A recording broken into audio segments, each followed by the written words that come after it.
Exactly welcome back to my channel blooming teach. तो मैं आज आप लोगों के साथ शेयर करने वाली हूँ क्लास 7 के साइंस का चैप्टर जिसका नेम है water a natural resource. Water जो है पानी, वो नेचुरल रिसोर्स, वो कैसे है, क्या है, इस वाटर के बारे में पूरा डीपली इन्फॉर्मेशन आज मिलने वाला है आप लोगों को।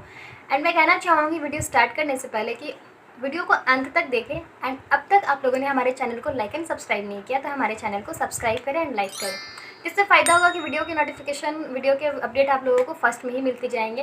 और अगर आप लोग हमारे फेसबुक, व्हाट्सअप, इंस्टा से जो है ऐड होना चाहते हैं तो डिस्क्रिप्शन में लिंक दिया हुआ है, आप वहाँ पर जा कर के ऐड ऑन हो सकते हैं।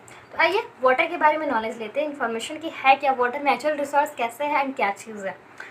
First of water natural resource है एंड ये लिविंग नेचुरल रिसोर्स है बिकॉज ये रिन्यूएबल वाटर है। वाटर एक ऐसा रिसोर्स है वो जो रिन्यूएबल है, जो फिर से वापस आ सकती है। तो ये लिविंग नेचुरल रिसोर्स में आती है। And renewable resource and non renewable resource के बारे में भी आप लोग को मैं बताऊंगी। एंड वाटर बनता है किस चीज़ से है, तो वो H2O फार्मूला आप लोगों को पता ही है। हाइड्रोजन एंड ऑक्सीजन के जो मिक्सअप होता है, जब मिक्सचर हो जाता है देन वो वाटर बनता है। तो इस तरह से वाटर बनती है। एंड वाटर अलग अलग चीज़, अलग अलग कंडीशन में, अलग अलग स्ट्रक्चर में बहुत जगह प्रेजेंट है। इन सब चीज़ों के बारे में भी डिस्कशन होगा। एंड फर्स्ट ऑफ ऑल ये जान लेते हैं कि renewable and non renewable resources कौन कौन से हैं। वाटर नॉन रिन्यूएबल रिसोर्स है, तो वाटर नॉन रिन्यूएबल है। नॉन रिन्यूएबल का मतलब, सॉरी, वाटर रिन्यूएबल रिसोर्स है। रिन्यूएबल का मतलब वैसा रिसोर्स जिनका रिप्लेस हो सकते हैं, जो फिर से बन सकते हैं। एंड नॉन रिन्यूएबल का मतलब ये होता है कि जो रिप्लेस नहीं हो सकते हैं, जो वापस से दोबारा से तुरंत नहीं कन्वर्ट हो सकते, तुरंत से नहीं बन सकते, उनको बनने में थाउजेंड ईयर लग जाते हैं, वो कहलाते हैं non renewable resource. And renewable resource जो शॉर्ट टाइम में ही बन जाते हैं। तो ये था नॉन रिन्यूएबल एंड रिन्यूएबल।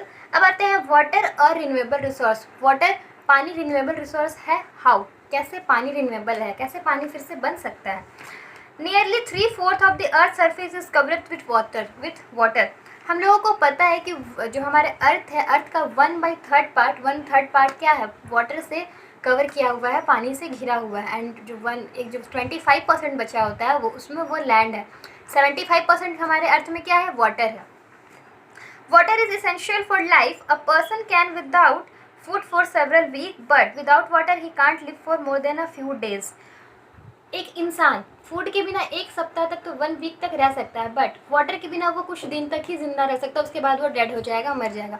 तो बिना पानी के कोई भी इंसान या कोई भी लिविंग थिंग्स, ह्यूमन हो, प्लांट हो, एनिमल हो, कि विदाउट वाटर वो अपना लाइफ सर्वाइव नहीं कर सकता, वो जिंदा ही नहीं रह सकता, वो डायरेक्ट मर ही जाएगा। तो ये चीज़ है। All plant and animal have a large amount of water in their body. Several life processes in human and animals such as digestion of food, absorption of nutrient by the body, distribution of nutrition to various part of the body. Plant हो, animal हो या human being हो, उन लोगों को large amount में water चाहिए होता है बिकॉज वो लोगों को अपने फूड को डाइजेस्ट कराना होता है, अपना बॉडी डेवलप कराना होता है, बहुत सारे चीज़ खाना पकाना होता है। क्योंकि प्लांट जो होते हैं वो जो अपना फूड बनाते हैं वो वाटर की हेल्प से ही बनाते हैं। ह्यूमन बींग भी अपना जो फूड है वो वाटर की हेल्प से ही बनाते हैं। इस तरह सब सारे लोगों को, सारे लिविंग थिंग्स को वाटर की ज़रूरत है। एंड वाटर जो है, और हमारा जो बॉडी है उसमें भी 75% हमारा बॉडी भी वाटर से ही बना हुआ है, वाटर ही है। 25% हमारे बॉडी में भी हम वो बोन्स हैं, मसल्स हैं, इटीसी है, बट 75% हमारे बॉडी में भी वाटर है। तो हमारे बॉडी को वाटर बहुत ज़रूरत है, वाटर की बहुत आवश्यकता है। Water help to control our body temperature in hot weather. जब गर्मी के समय में हम लोग को पानी बहुत ज़्यादा ये प्यास लगती है बिकॉज ये टेम्परेचर हाई रहता है, तो हम लोग जब वाटर लेते हैं तो उससे हमारा बॉडी का जो बैलेंस है, टेम्परेचर, वो भी मेंटेन होता है वाटर से। In plant water is essential for germination of seed and their growth. Plant में उसका जो सीड होता है उसका ग्रोथ के लिए, जर्मिनेशन के लिए भी वाटर की बहुत आवश्यकता है, पानी की बहुत आवश्यकता है। जब प्लांट न्यू हम लोग छोटे से लगाते हैं या बड़ा भी हो जाए तो हमें उसे हर दिन वाटर की ज़रूरत होती है प्लांट को। तो इस तरह से हम देख रहे हैं कि वाटर किस तरह से इम्पॉर्टेंट है प्लांट को, एनिमल को, ह्यूमन बींग को। हर चीज़ में वाटर की आवश्यकता है, हर चीज़ में, और हमेशा वाटर की आवश्यकता है। इस तरह से हम लोगों ने ये देखा कि वाटर की ज़रूरत, वाटर की आवश्यकता कितनी ज़्यादा, कितनी लार्ज क्वांटिटी में है। अब मैं आप लोगों से बोली थी कि वाटर रिन्यूएबल है, कैसे, तो वो मैं आप लोगों को बताती हूँ। फर्स्ट ऑफ ऑल, वाटर हर जगह प्रेजेंट है, कहीं रिवर में, कहीं पॉन्ड में, कहीं लेक में, ओशियन में, बहुत सारी जगह में पानी है, वाटर है। And under the ground is the present and ground water also, ज़मीन के अंदर भी पानी की मात्रा है, पानी पाया जाता है। Large quantities of water lie frozen in glacier and polar ice and glacier में चले जाओ आप, साउथ पोल, नॉर्थ पोल या कोल्ड, बहुत कोल्ड एरिया जहाँ पे आइस है, तो वो भी आइस भी कहीं ना कहीं वाटर ही है, पानी ही है, तो वहाँ भी वाटर प्रेजेंट है। And water is also present in the air from water vapour, and water हमारे एयर में भी प्रेजेंट होता है, बिकॉज एयर में वाटर वेपर के थ्रू वो रहता है, गैस के थ्रू रहता है वाटर, जिससे कि उसमें भी वाटर रहता है। एंड वाटर रिन्यूएबल कैसे है? पॉन्ड है, रिवर है, लेक है, इसमें जो गर्मी के दिनों में वाटर जो है वो वेपर बन के ऊपर चला जाता है, स्काई में चला जाता है, पानी सूख जाता है। हम लोग देखते हैं कि अरे पॉन्ड में तो पानी नहीं है, वो ऊपर वाष्प बन के वेपर बन के चला जाता है, वेपर बनता है। देन क्या होता है, रेनी सीजन में वापस से वो नीचे आता है, देन वो पॉन्ड या लेक हुआ उसमें वाटर लेवल वही सेम हो जाता है। तो इससे हम कह सकते हैं कि वाटर का रिन्यूएबल हो रहा होता है। एंड वाटर साइकिल भी है, वाटर साइकिल से भी हम लोग ये समझेंगे कि वाटर किस तरह से रिन्यूएबल रिसोर्स है। एंड वाटर वेपर होता है, देन वापस से रेनी सीजन में रेनी होकर के बरसात बारिश होकर के वाटर फिर से आ जाती है, तो इस तरह से वाटर रिन्यूएबल रिसोर्स कहलाती है। एंड इसका यूज़ तो मैं आप लोगों को बताई। अब आते हैं शॉर्टेज ऑफ वाटर, वाटर का, पानी का शॉर्टेज कैसे हो रहा है और कितना वाटर कहाँ कहाँ पे कितने कितने परसेंट में प्रेजेंट है, वो डिस्कस कर लेते हैं। हम लोगों को फर्स्ट ऑफ ऑल ये पता है कि वाटर का डिस्ट्रीब्यूशन हर प्लेस पे इक्वल नहीं है, कहीं पे आप लोगों को पानी बहुत मिल रहा होता है, कहीं पे पानी की बहुत प्रॉब्लम्स है। जस्ट लाइक हम लोग चले जाते हैं डिजर्ट एरिया राजस्थान में, तो वहाँ पे पानी की बहुत प्रॉब्लम है, वहाँ पे सूखा पड़ा है, वहाँ पे पानी है ही नहीं। अब हम लोग चले जाते हैं सी साइड, केरल हो गया, तमिलनाडु हो गया, तिरुवनंतपुरम, उधर साइड वाटर की कोई कमी नहीं है, वाटर वहाँ पे बहुत अधिक अवेलेबल है। एंड हम लोग ये देखें कि वाटर का जो डिस्ट्रीब्यूशन है वो इक्वल नहीं है, कहीं पे बहुत अधिक, कहीं पे बहुत कम।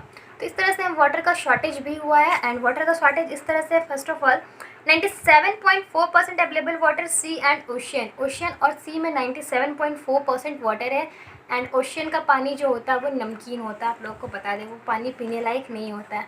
तो सबसे बिग क्वांटिटी में, सबसे अधिक मात्रा में पानी यहीं पे है, ओशियन और सी में 97.4%, बट ये पानी हमारे लिए नहीं होता है, हमारे पीने के लिए नहीं होता, ये फ्रेश वाटर नहीं होता है। 2% वाटर ग्लेशियर में है, आइस के रूप में, बर्फ़ के रूप में 2% वाटर है। एंड 0.6 रिमेन बचता है, जिसमें से 0.59 प्रेजेंट इन ग्राउंड वाटर, ज़मीन के अंदर। And 0.01% water he fresh water है, जो हम लोग अपने पीने में, खाने में, डोमेस्टिक यूज़ में कर सकते हैं, जो ह्यूमन बीइंग अपने लिए यूज़ कर सकते हैं खुद के लिए। इस तरह से मैं आप लोगों को बताई और हम लोगों ने देखा कि 0.1% ही वाटर ऐसा है अर्थ में जो हमारे लिए फ्रेश वाटर है, जो हमारे लिए अवेलेबल है, जो ह्यूमन बीइंग जिसका यूज़ कर सकते हैं। बिकॉज हम लोग प्योर वाटर का ही यूज़ कर सकते हैं, फ्रेश वाटर का ही यूज़ कर सकते हैं। अदर वाटर यूज़ करेंगे तो हमारे बॉडी के लिए वो हार्मफुल होगा। एंड तो 0.1% वाटर का ही यूज़ हम लोग करते हैं, पूरे पीपल, पूरे पॉपुलेशन, पूरे अर्थ के लोग इसका यूज़ करते हैं। तो इसलिए हम लोग बोल सकते हैं कि वाटर का शॉर्टेज किस तरह से है। हालांकि 1/3 अर्थ में वाटर है, बट वो यूज़फुल नहीं है। 75% वाटर हमारे अर्थ में है, बट वो हमारे यूज़ का नहीं है। हमारे यूज़ का वाटर 0.1% ही है, जो ह्यूमन अपने पर्सनल केयर के लिए यूज़ करते हैं। अब आते हैं हम लोग स्टेट ऑफ वाटर। वाटर किस किस फॉर्म में पाए जाते हैं? पहला होता है सॉलिड, सेकेंड होता है लिक्विड एंड थर्ड होता है गैस। सॉलिड, उसका एग्जांपल आइस हो सकता है, बर्फ़ के रूप में भी वो वाटर ही होता है। लिक्विड वाटर, जो नॉर्मल वाटर हुआ वो लिक्विड हुआ। और गैस के फॉर्म में जो एवापोरेट होता है, जो वाष्प बन के ऊपर जाती है, फिर जब हम लोग खाना पका रहे होते हैं जिसमें से एवापोरेशन, फिर वो एवापोरेट हो जाता है, वो गैस बन जाता है। एंड हम लोग ये पहले बता दें आप लोगों को कि किस किस फॉर्म में कितने कितने डिग्री सेल्सियस में वाटर सॉलिड बनता है, लिक्विड बनता है एंड गैस बनता है।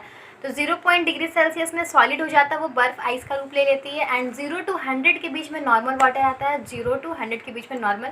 और जहाँ वाटर को हम लोग बॉईल कर देते हैं, नॉर्मल वाटर को बॉईल करने लग जाते हैं, तो वो 100 डिग्री सेल्सियस जहाँ चला गया वो एवापोरेट होने लगता है, वो वाष्प बनने लगता है, गैस बन जाता है।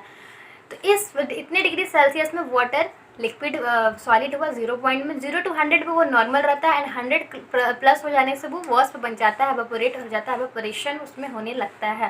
तो इस तरह से वाटर का 3 स्टेट था, मैं आप लोगों को बताई, सॉलिड, लिक्विड, गैस। और ये तीनों स्ट्रक्चर में हमारे अर्थ में वाटर अवेलेबल है, प्रेजेंट है।